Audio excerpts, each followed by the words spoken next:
咦？做咩啫？我打火機咧？梗係唔記得帶啦你。啊，好仔入火柴啫。等我同你話。我哋坐下先啦。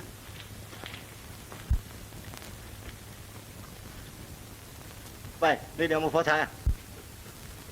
咁解嘅啫。嚇，你哋唔好爭啦。點解咁嗱，邊個去？而家咧，我就拎2支火柴出嚟俾你哋潛。如果潛唔到支，會有煙睇嘅嚇。阿婆有火柴木，聽人都係使火柴㗎，呢啲係打火機煙口啊嘛咧，咁咪有火咯。火仔啊！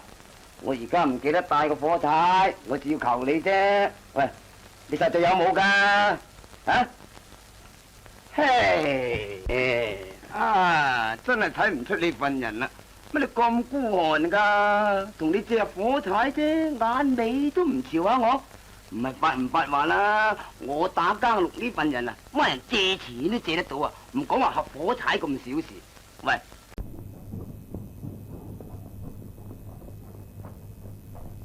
死啦！冇帶火柴先，你拎入廚房點着晒佢。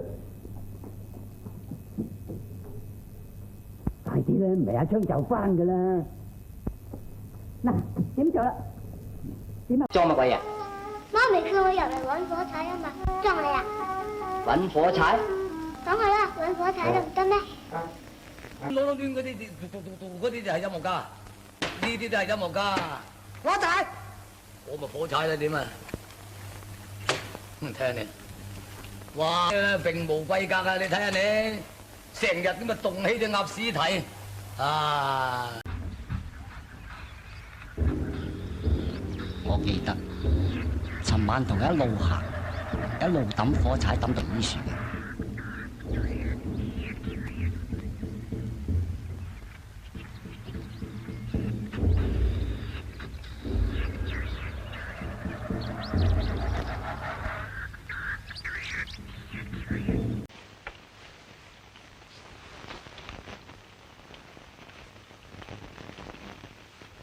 搬有火柴嘛？